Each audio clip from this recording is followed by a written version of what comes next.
Today we'll be dealing with sequence and selection programming construct. We'll be revising this topic. So till operators we have done last time. Now coming to sequence programming construct in this, सबसे पहले जब हम कोई भी programme बनाते हैं, ठीक है, तो we will open idle.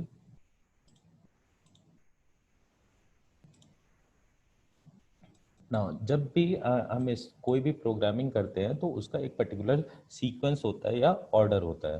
तो लाइक फॉर एग्जांपल हमने लास्ट टाइम ऑपरेटर्स के बारे में पढ़ा. तो suppose we are giving a variable a and we are assigning it a value that is suppose 8 and then we are taking a variable b and we are assigning it the value as 10 and we are saying c is equal to a plus b. So a is one operand, b is another operand, and in between these two operand is operator. Then we are going to print c. तो हो क्या रहा है, एक particular sequence में ये programme चल रहा है. ठीक है, पहले हमने a के अंदर 8 वैल्यू दिया, आफ्टर दैट हमने b के अंदर 10 वैल्यू दिया, देन c के अंदर a प्लस b का सम कर रहे हैं एंड देन उसके बाद हम प्रिंट c करा रहे हैं. ऐसा नहीं है कि प्रिंट c पहले एग्जीक्यूट हो जा रहा है, ठीक है, किसी भी एक स्टेप से. तो पहले ये step, then second step, third step and fourth step. तो ये एक सीक्वेंस है. तो when a program goes in a sequence then it is called sequence programming construct. So the sequence construct means the statements are being executed sequentially. That in a particular sequence, एक sequence में execute हो रहा है. This represents the default flow of the program. ये हमारे program का default flow है. After this, every Python program begins with the first statement of the program. तो हमने first statement यहाँ पे a is equal to 8 लिखा था. तो begins with the first statement of the program. Each statement in turn is executed and after that each and every step is executed. When the final statement of the program is executed, the program is done. और जब final statement execute हो जाता है तो हमारा program complete हो जाता है. So this is the methodology of sequence programming construct. So here you can see first statement, then second statement, and then third statement. And suppose more statements are following on, so it will keep on going. Like similarly here, name is equal to input enter name, then age is equal to int input enter age. हाँ, अब यहाँ पे देखिए थोड़ा सा difference है. Let me copy this. I'll create a new file and I'll paste this code here. So here first we are saying name input, we are only saying input, but age में हम क्या कर रहे हैं, int input लगा रहे हैं. Why we are doing this? Because जब हम input function हमने जो पढ़ा था, तो ये input क्या करेगा हमारा ये बाय डिफॉल्ट जो भी वैल्यू इससे पास होगी वो स्ट्रिंग के फॉर्म में होगी. हमेशा वो जब भी पास होगी तो वो स्ट्रिंग के ही फॉर्म में होगी. तो अब एज है तो एज तो हम स्ट्रिंग कर नहीं सकते, नेम तो हमारी स्ट्रिंग हो जाएगी, बट एज को तो हम स्ट्रिंग ले नहीं सकते, तो एज हमारी इंटीजर में होगी. तो इंटीजर में कन्वर्ट करने के लिए this is called type casting. ठीक है, इसको हम टाइप कास्टिंग कहते हैं या टाइप कन्वर्जन कहते हैं. टाइप मतलब हो गया डेटा टाइप. तो डेटा टाइप पहले इसका क्या था, स्ट्रिंग था. अब स्ट्रिंग से हमने क्या किया, इसको कन्वर्ट किया इंटीजर में. तो this is called type casting और टाइप कन्वर्जन. ठीक है, तो हमने इसके टाइप को कन्वर्ट कर दिया और एक स्ट्रिंग की चीज को हमने इन इंटीजर में कन्वर्ट किया, तो वो एज हमारा इंटीजर दिखाएगा. देन अब यहाँ पे क्या है, this is the first statement of this program, then second and then third. When we save it और जब इसे रन करते हैं, now it is saying enter name. So we are entering double A as the name suppose. After that saying enter age, I'll write 12 and then it is saying hello, my name is double A and I am 12 years old. तो इस तरीके से एक sequence जो है follow कर रहा है. So that is why it is called sequence programming construct. Now selection programming construct. Selection programming construct क्या होता है कि that these are also called conditional statements. Conditional मतलब जहां कोई एक कंडीशन लगी हो, और डिसीजन मेकिंग स्टेटमेंट्स जहाँ पे हम कोई डिसीजन ले सकते हैं कि या तो ऐसा होगा या तो वैसा होगा। तो जब हम कोई डिसीजन लेते हैं या कोई कंडीशन प्रोवाइड करते हैं तो that is why it is called conditional statement और डिसीजन मेकिंग स्टेटमेंट या selection programming construct. So the basic decision statements in computer is selection structure. The decision is described to the computer as conditional statement that can be answered true or false. तो इनकी conditions जो होती हैं उनका जो answer आता है, उनका जो रिजल्ट आता है वो या तो ट्रू के फॉर्म में आता है या तो false के फॉर्म में आता है। So Python language provides the following conditional or decision making statements.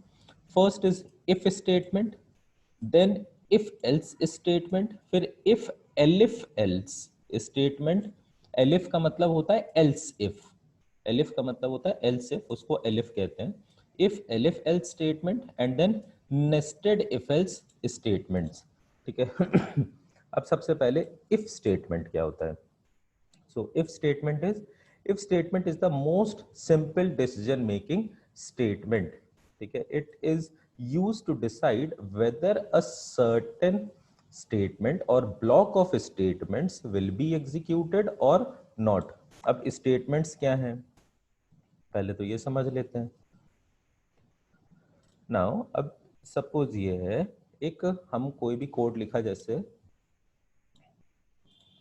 हमने लिखा a is equal to B plus C, ठीक है। तो ये एक स्टेटमेंट है, ये एक नॉर्मल स्टेटमेंट है, ठीक है। अब if a certain condition is true then a block of statement. अब ब्लॉक ऑफ स्टेटमेंट क्या होगा? सपोज हम लिख दें कि d is equal to C minus B, फिर लिख दें e is equal to A plus C, ठीक है।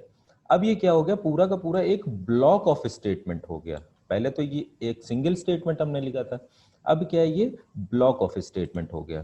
तो if a certain condition is true then a block of statement is executed, otherwise not. तो अब कैसे होता है इसका सिंटैक्स? पहले इफ होता है, उसके बाद एक कंडीशन होती है, वो कंडीशन क्या हम दिखाएंगे आपको। तो इफ होता है, उसके बाद एक कंडीशन होती है, देन उसके बाद हम कोलन लगाते हैं, ठीक है। कोलन अगर आप नहीं लगाएंगे तो सिंटैक्स एरर आएगा। और उसके बाद बाय डिफॉल्ट इंडेंट एक आपको लग जाएगा। इंडेंट मतलब जैसे आप पैराग्राफ चेंज करते हैं अपने इंग्लिश में तो 2 फिंगर स्पेस देते हैं, तो वो जो 2 फिंगर स्पेस है समझिए एक तरह से वो इंडेंट होती है, और ये ऑटोमेटिक होती है। जैसे ही आप कोलन लगाते हैं, ये इंडेंट हमेशा कोलन की वजह से क्रिएट होते हैं। अगर आप कहीं पे भी कोलन लगा देंगे और एंटर कर देंगे तो वो जो मार्जिन है प्रोग्राम की, जैसे ये एक मार्जिन थी, ये जैसे देखिए ये मार्जिन है, तो मार्जिन की जगह वो अगली लाइन पे वहां पे नहीं आएगा। सपोज जैसे मैं यहां लिख देता हूं इफ, ठीक है, एंड देखिए कोलन लगा दिया। अब देखिए ये यहाँ पे कर्सर ब्लिंक कर रहा है, ना कि इसके नीचे। और सपोज अगर मैं ये नहीं लगाता एंड देन एंटर करता तो आप देख रहे हैं कि ये बाय डिफॉल्ट मार्जिन पे ही आ रहा है। तो ये कोलन जो है हमारे इंडेंट को क्रिएट कर देता है ऑटोमेटिकली। आपको 2 फिंगर स्पेस सपोज देने की जरूरत नहीं है, तो वो इंडेंट हमें नहीं देना है। तो इफ होता है, फिर उसकी एक कंडीशन होती है, देन कोलन होता है, और उसके बाद फिर स्टेटमेंट्स टू बी एग्जीक्यूटेड। अब या तो सिर्फ एक स्टेटमेंट हो सकता है जैसा कि मैंने आपको दिखाया, एक कोई सिंगल स्टेटमेंट हो सकता है, या तो कई ब्लॉक ऑफ स्टेटमेंट्स हो सकते हैं जो आपको एग्जीक्यूट करवाने हैं, वो हो सकता है। नाउ अब इसका फ्लो चार्ट। तो इसका फ्लो चार्ट क्या कहता है कि जैसे ही आप सपोज ये एरो बता रहा है कि ऊपर आपका कुछ प्रोग्राम होगा, कुछ कोड्स होंगे, उसके बाद एक टेस्ट एक्सप्रेशन। टेस्ट एक्सप्रेशन क्या है? यही कंडीशन है, ठीक है। तो ये कंडीशन यहाँ पे दी हुई होगी। अगर वो कंडीशन ट्रू है, अगर वो कंडीशन ट्रू है तो बॉडी ऑफ इफ, मतलब ये चीज बॉडी ऑफ इफ ये हो गया, ठीक है। तो बॉडी ऑफ इफ एग्जीक्यूट होगा। अदरवाइज अगर वो कंडीशन फॉल्स है तो बॉडी ऑफ इफ एग्जीक्यूट नहीं होगा, ये एग्जीक्यूट नहीं होगा। हम उसके बाहर निकल आएंगे और उसके नीचे फिर जो मार्जिन से लगे हुए जो स्टेटमेंट्स होंगे हम उनको एग्जीक्यूट करेंगे। तो statements just below if will be followed. और अगर वो ट्रू होता है तो पहले इफ की बॉडी चलेगी एंड उसके बाद इफ के नीचे जो है वो भी चलेंगे, ठीक है। तो ये होता है। Now suppose this is a programme,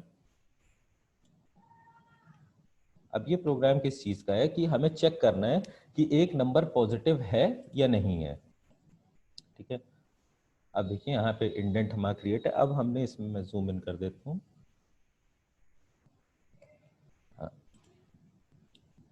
अभी क्या कह रहा है कि नम इज इक्वल टू 3। एक हमने नम के अंदर 3 को हमने वैल्यू डाल दिया, नम वेरिएबल लिया, उसके अंदर 3 वैल्यू हमने असाइन कर दी। अब कह रहा है if num is greater than 0, num क्या है, नम की वैल्यू क्या है 3, तो इफ 3 इज ग्रेटर देन 0 तो प्रिंट करना कि नंबर इज पॉजिटिव। अगर ये नम 0 नहीं है, सॉरी 0 से बड़ा नहीं है, तो सीधा end of the program print करना। तो हमने क्या किया, इसको सेव किया। Now it is saying 3 is a positive number, ठीक है। एंड व्हाट इफ, अब मैं यहाँ पे कर देता हूँ -3, ठीक है। तो -3 मैंने किया, सेव किया एंड रन किया। अब देखिए सीधा कह रहा है end of the program. That means अब बॉडी ऑफ इफ एग्जीक्यूट नहीं हुई। पहले क्या हो रहा था कि हमारी इफ की बॉडी एग्जीक्यूट हुई थी, क्यों, क्योंकि हमारी कंडीशन ट्रू थी। हमारी कंडीशन ट्रू थी, दैट वाज कि 3 वाज ग्रेटर देन 0। तो प्रिंट किया इसने कि नंबर, नम हमने डाला, नम मींस कि 3 डाला था यहाँ पे, 3 इज अ पॉजिटिव नंबर। तो ये 3 इज अ पॉजिटिव नंबर आ गया था। And then after that followed by the end of the program, जैसे कि आप यहाँ देख सकते हैं। तो हमने क्या किया था, पहले इफ की बॉडी एग्जीक्यूट हुई, फिर उसके बाद एंड ऑफ द प्रोग्राम जो है वो प्रिंट हुआ। बट सेकेंड केस में क्या हुआ, जहां पे हमारी कंडीशन, अब यहाँ पे क्या है, हमारी कंडीशन फॉल्स है, तो सीधा end of the program print हो रहा है, अंदर नहीं जाए, क्योंकि -3 0 से बड़ा तो है नहीं। सो इस केस में हम ये फॉल्स वाला एग्जीक्यूट करेंगे और इसके बाहर आ गए और सिर्फ एंड ऑफ द प्रोग्राम हमने प्रिंट करा दिया, ठीक है। क्लियर है, इफ स्टेटमेंट क्लियर है।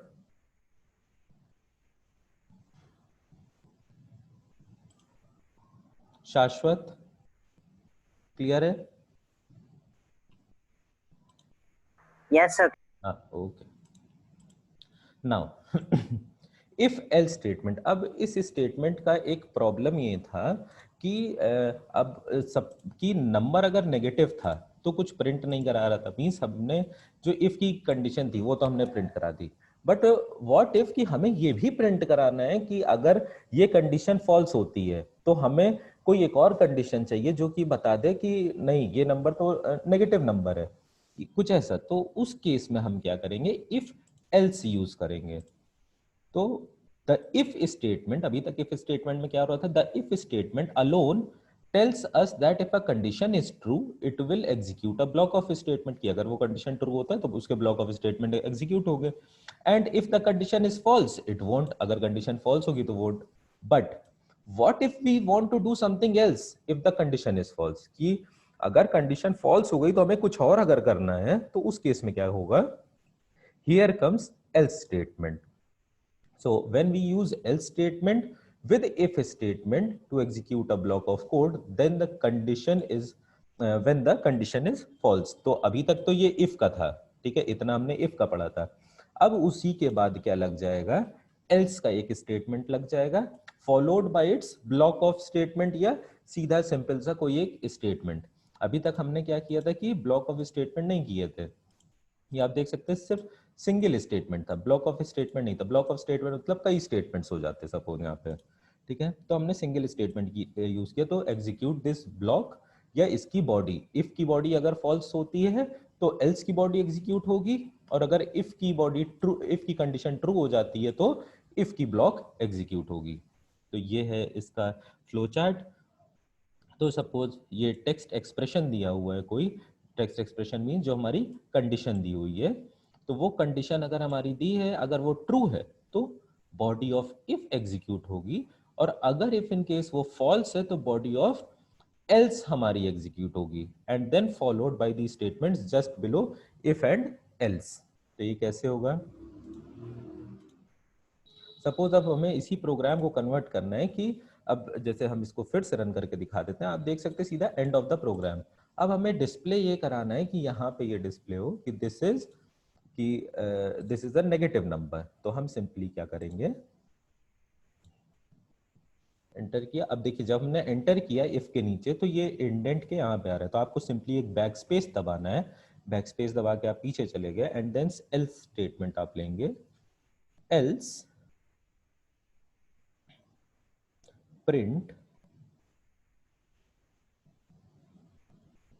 num comma double quotes is a negative number.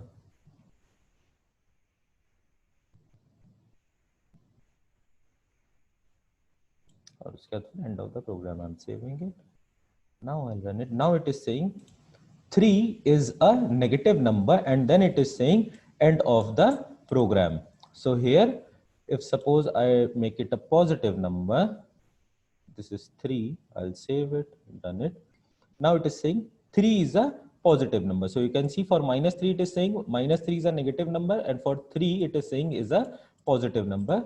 So this is how we have used this program of if and else. तो क्या हुआ है यहाँ पे? Let's check out with this flow chart. So this flow chart is saying text expression is there. So this is the test expression or the condition that is saying if number is greater than 0. So here number is 3. So 3 is greater than 0. That means condition is true. So when condition is true, that means we are going to execute the statement under the block of if. तो if के अंदर के statements हमने execute किए, तो body of if has been executed, and after that, if suppose this statement is false, so I'm saving it. Now here the statement is false, that is minus 3 is not greater than 0. So that means we are going to execute now else block. So else block is saying that is a negative number. So that is why the output is coming minus 3 is a negative number. Till here everything is clear? Yes, sir. Okay. Now coming to again sequence programming construct using simple if else. अब इसका program है. Now this is for your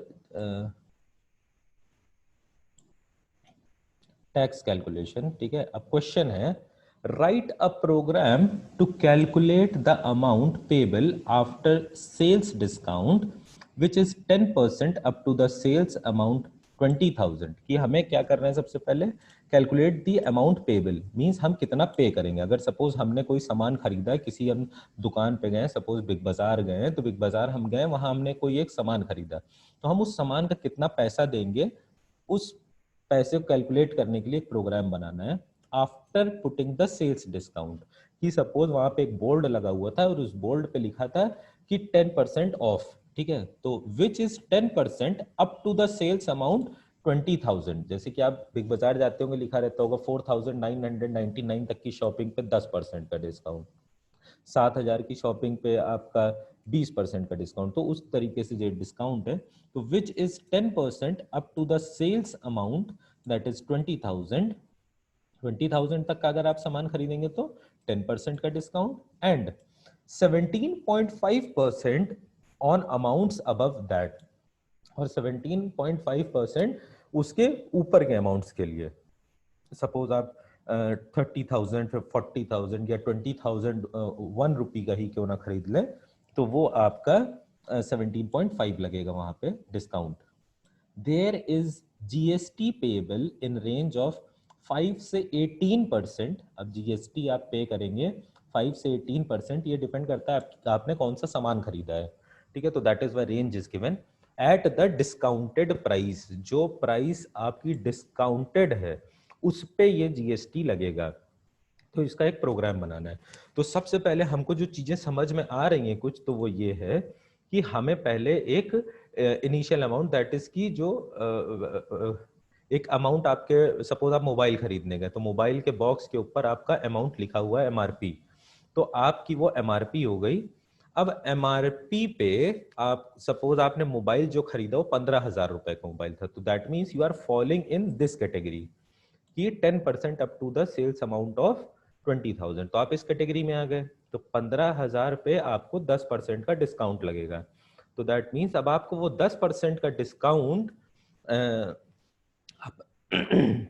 10% के discount पे जो भी आपका GST का range हो उस पे आपको पे करके फिर फाइनल प्राइस आपकी कैलकुलेट होगी। तो कैसे होगा, let's check it out.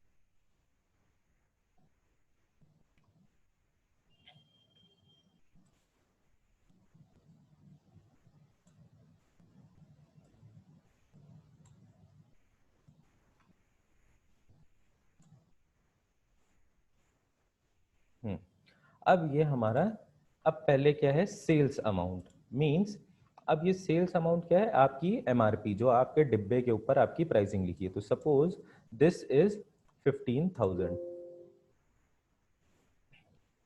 This is 15,000, ठीक है,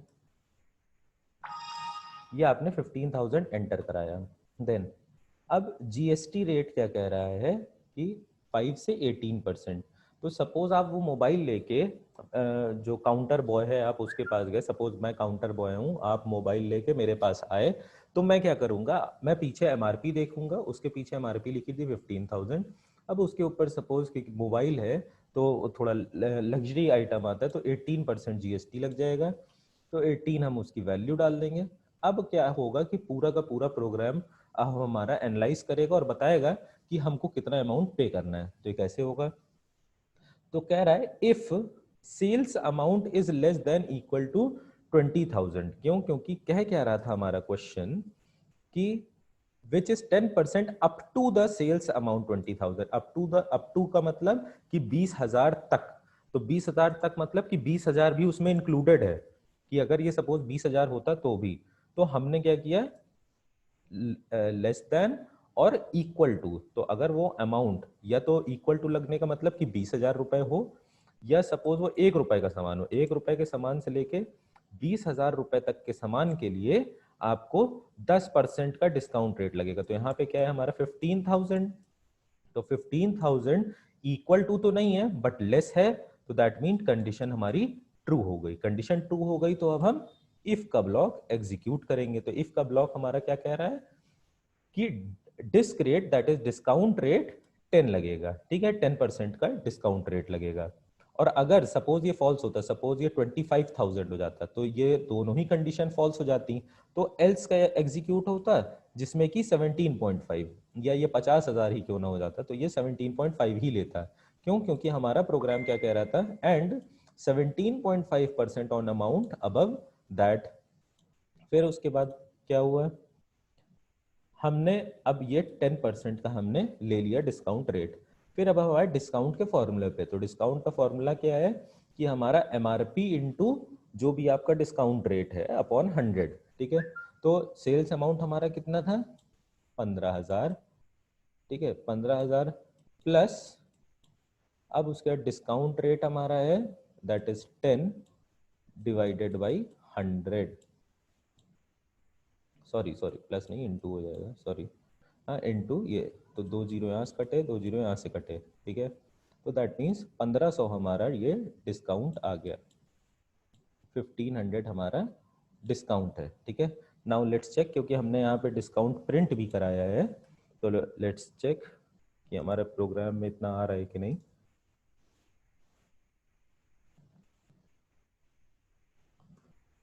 तो हमने सेल्स अमाउंट हमें एंटर करना है, तो हमने 15,000 एंटर किया, ठीक है, जीएसटी हमने 18% दे दिया।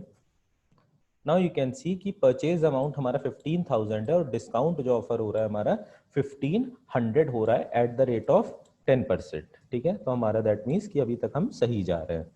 नाउ आफ्टर दैट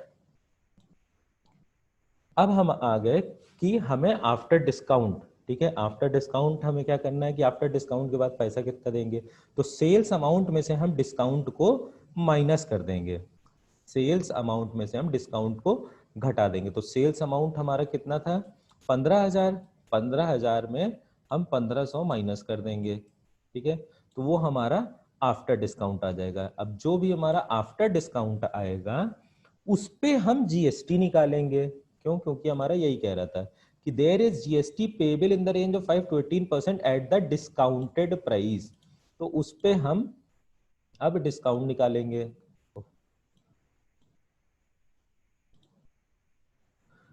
तो डिस्काउंटेड प्राइस आपकी ये इससे कैलकुलेट हो जाएगी आफ्टर डिस्काउंट से, तो उसके ऊपर अब हम जीएसटी निकालेंगे। जीएसटी हमारी हमने एंटर कराई थी 18%, ठीक है, तो 18, क्योंकि हमने जीएसटी रेट के अंदर वो दिया था, जीएसटी रेट हमने वेरिएबल लिया था, ये देखिए जीएसटी रेट, तो इसी में divided by 100 into after discount, तो उससे जो जीएसटी कैलकुलेट होगी वो हमारी जीएसटी अप्लाइड हो जाएगी। अब जीएसटी हम क्या करते हैं, वो हम सॉरी यहाँ पे माइनस है, वो प्लस होती है एक्चुअली। जीएसटी का पैसा हम जोड़ते हैं, ठीक है, घटाते नहीं है। Let me correct this in the programme.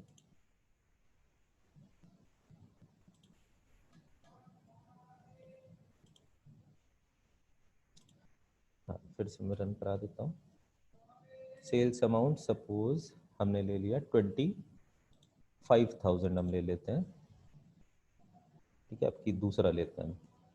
Now GST हम 18% ही लेते हैं, तो अब आप देख सकते हैं परचेज अमाउंट हमारा 20, अब जो डिस्काउंट ऑफर हो रहा है वो 17.5% हो रहा है, और जो डिस्काउंट हमारा निकल के आया वो आया 4,375। अब जो जीएसटी आई वो आई 3,700 इतना, ठीक है, तो अब जो जीएसटी आएगी वो एड अप हो जाएगी हमारी आफ्टर डिस्काउंट में, जो हमारी आफ्टर डिस्काउंट की प्राइस थी उसमें ऐड होगी, और फिर हमारी ये फाइनल पेबल अमाउंट आ गया कि 2,403 24,337.5 इतना रुपया आपको देना है आपके मोबाइल के लिए, जो कि आपके डिस्काउंट के बाद है। क्लियर है ये प्रोग्राम? किसी को कोई डाउट? किसी को नहीं समझ में?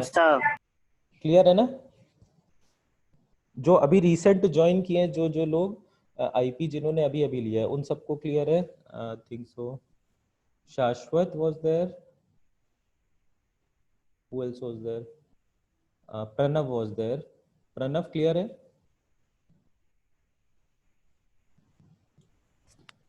प्रणव?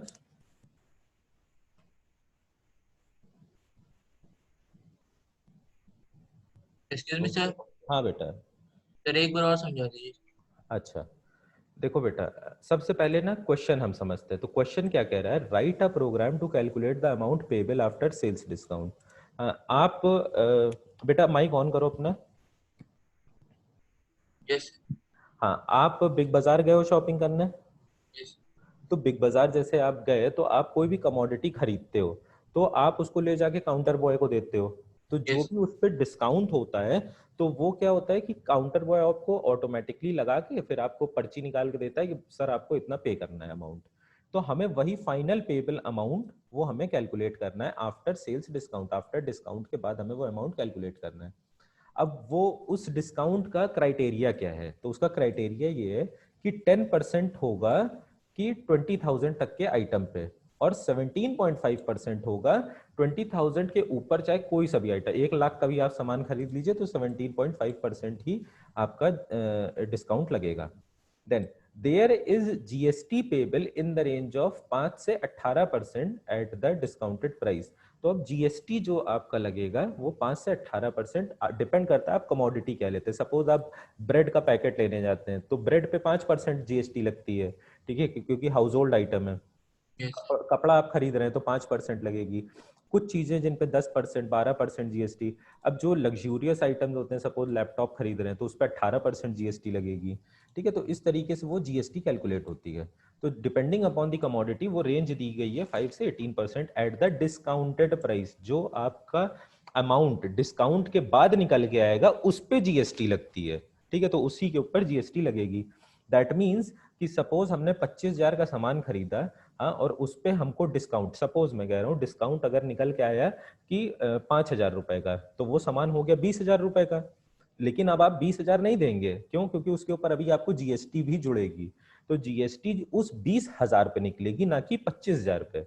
तो हम क्या करेंगे कि जो जितने भी परसेंट पे हम जीएसटी कैलकुलेट कर रहे हो वो हमने जीएसटी 20,000 पे निकाली। सपोज मैं कह रहा हूँ, सपोज एग्जाम्पल के तौर पे कि वो जीएसटी निकल के आती है 2,000 रुपए, तो 20,000 में 2,000 आपके जुड़ जाएंगे। दैट मीन्स आपको 22,000 रुपए इज दी फाइनल अमाउंट जो आपको पे करना है। तो 25,000 की चीज आपको 22,000 रुपए की पड़ी। क्वेश्चन समझ में आ गया?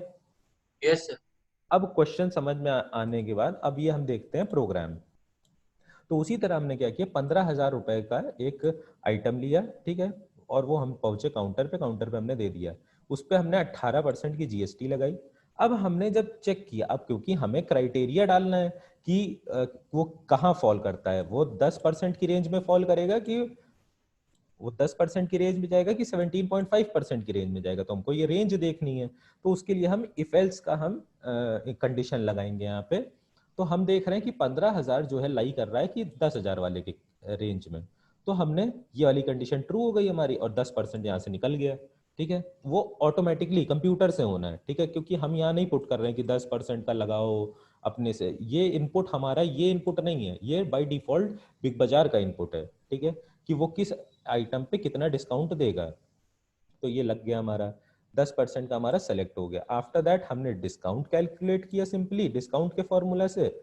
फिर हमने आफ्टर डिस्काउंट मतलब डिस्काउंट को हमने माइनस किया सेल्स अमाउंट में से। जैसे हमने क्या किया था, 25,000 में से 5,000 अगर आपका डिस्काउंट आया तो हमने वो माइनस किया था, तो वो आपका आफ्टर डिस्काउंट आया था। फिर हमने क्या आपको बताया कि उस 25, फिर अब आपका जीएसटी लगेगा, तो जीएसटी उस 20,000 रुपए पे लगेगा। दैट मीन्स आफ्टर डिस्काउंट पे लगा आपका जीएसटी, तो जीएसटी उस पे लगा।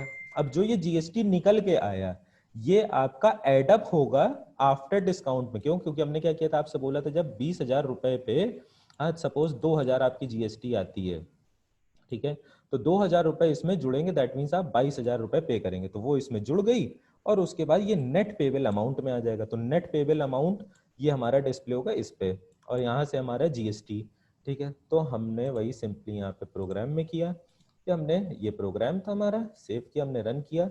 सपोज हमें सेल्स अमाउंट लेते हैं 25,000 का आइटम, ठीक है, अब उस पर हम जीएसटी लगाते हैं, सपोज 10% ही लगा देते हैं।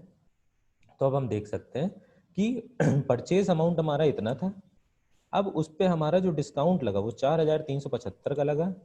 जीएसटी जो निकल के आई 2,062 की निकली, और वो जीएसटी ऐड हो गई हमारी उस पे, तो हमारा 22,687 का ये हमारा प्राइसिंग है जो हमको पे करनी है। अब क्लियर है प्रोग्राम? Yes sir. ओके, चलो फिर नेक्स्ट टाइम इसके आगे हम लोग इफ एल्स करेंगे नेक्स्ट क्लास में रिवीजन। ठीक है।